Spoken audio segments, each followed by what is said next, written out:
What's up everybody, this is GeekyAviseq's, and today I am actually doing an in-depth review of the Asus Zenfone 3. So you guys already watched my unboxing video. If you haven't, the link to that video is you can find that in the description below.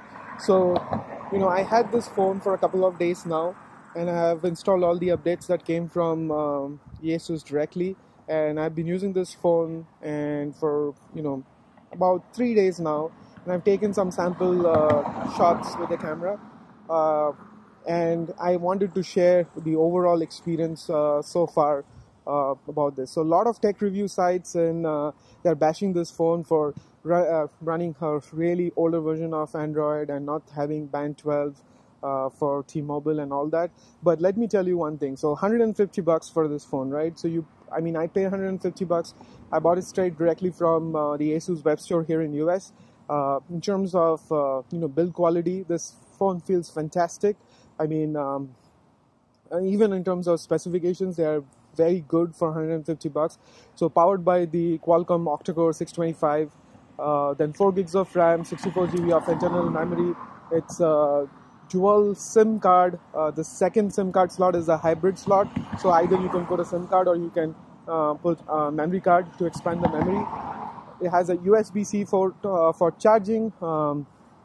It has a rear mounted fingerprint scanner, and it's running Android 8, and that too with a security patch of June 2018. Yes, in June, I'm right now in June 2018, and this phone got updated to Android 8 with an Android security patch of June 2018.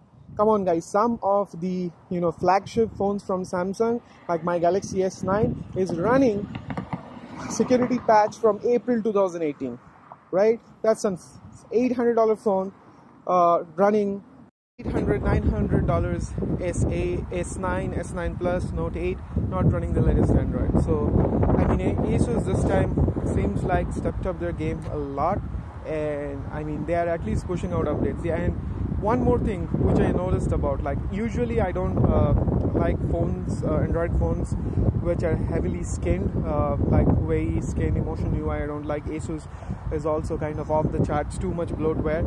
But quite honestly, with the Android 8.0 update on this phone, it has removed most of the bloatware. So you just have a more customizable launcher, and it doesn't feel like it's getting in the way of getting things done. So phone runs buttery smooth. There's no lags. I haven't tried playing any games on it, but I'm sure it would just do fine. But regular day-to-day tasks, browsing the internet, even shooting this video. I'm right now shooting this video on the phone so that you guys can figure out how good the camera is. And I'm going to add more samples from the rear camera, both stills and video, for you guys to decide on for yourself how good the phone is. So bottom line, at the $150, this is a great phone to get. Incredible specs, very good build quality, and has everything that you would wish from a phone.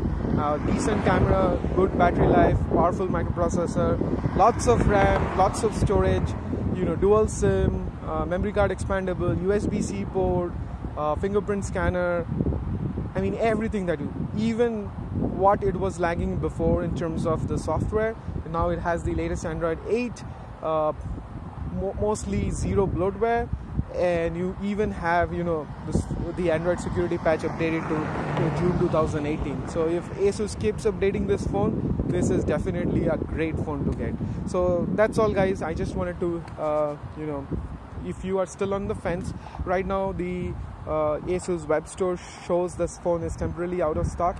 You can get it in 2 colors. One is the midnight black, or the black or bluish edition, and then the white one. I personally bought the white one and the white one looks outstanding. The Corning Gorilla Glass 3 front and back, sandwiched into this metal piece, which is not completely silver. It's like a rose. It's not a rose gold, it's like a slight gold. It's not super gold, but it's a slight gold, along with this ceramic finish on the glass. It looks outstanding. From the front, actually the phone looks very similar to a Google Pixel XL, except that the Google Pixel XL doesn't have the notification LED, but this does have the multicolor notification LED. So when you get a notification based on the color on the LED, you can figure out why that notification is for. So overall, hands down, if this on the website it now says temporarily out of stock. So if it comes back on stock, I mean, if you don't get it, I mean, this is probably a very good phone to keep even as a backup phone. For 150 bucks, I don't think there's any phone out there which is as good as this one. I mean, I cannot talk about the longevity or durability of the phone on a long term because I just had this phone for just over a week now. So no comments on that. But as far as right now it's concerned, I mean, it has very decent specs, latest Android, has all the LTE bands except for band 12. So if you're on T-Mobile, that might be a little bit of issue, but as long as you have decent coverage in the place where you are, you should probably just do fine with the primary bands from T-Mobile. So it does have 2, 4, 5, 17, so you're pretty good on the AT&T network. T-Mobile, you should just do fine if you are in a good coverage network. A lot of people make a huge fuss about the band 12. From my own personal experience, maybe in a lab scientific test, the band 12 makes a difference. But when I was on T-Mobile, and I'm here in Dallas Metroplex, there are a lot of dead spots around here where this even having band 12 makes no difference. So that's why I kind of switched to AT&T. And I'm not going to say that I'm going to bashing T-Mobile for its bad network, because T-Mobile is good. Wherever there is a network, their data speeds are pretty good and they kind of beat AT&T. But depending on which plan you are in, I mean, I'm neutral to whether you are on T-Mobile or AT&T, but just from my personal experience, I just felt like AT&T had better network coverage. I got a signal anywhere I was traveling, and whether I was in the basement or I was in the elevator. And T-Mobile kind of still needs a lot to catch up. Yeah, definitely they have improved a lot. And T-Mobile, their MVNOs and their sister company Metro PCS is doing great, but I mean, they still need to actually come not still on par with the big brothers like AT&T and Verizon. And that I'm not saying that in a way that Verizon and AT&T are better or than T-Mobile or they have better customer service.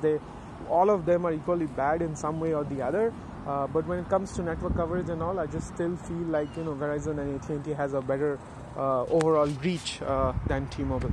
So now coming back to this Asus Zenfone 3. So I mean, this is the best phone right now that you can buy, or maybe not able to buy unless it comes back on stock, for 150 bucks. I mean, a dual SIM phone, powered by the Snapdragon 625. The Snapdragon 625 was a magic processor. Every phone that had that processor had incredible battery life, starting from the Model Z Play to the BlackBerry T1. All of those phones had just incredible battery life. 4+ hours of screen on time, with heavy usage throughout the day, still could make the whole day. And if you aren't that of a power user, you would probably be able to get 2 days worth of battery life. So 4 gigs of RAM, 64 GB internal storage, USB-C charging port, rear mounted fingerprint scanner, very decent camera, and a 3000 mAh battery, Android 8.0. I mean, I don't think you can find, and fully unlocked, so I don't think you can find, and has most of the LTE bands except for band 12. So I don't think you can find a better phone, brand new, with full warranty, dual SIM, for this price. Alright guys, so I'm gonna sign off right now. Do subscribe to my channel, leave your comments, like my videos, and I'll meet you guys in the next video. Bye.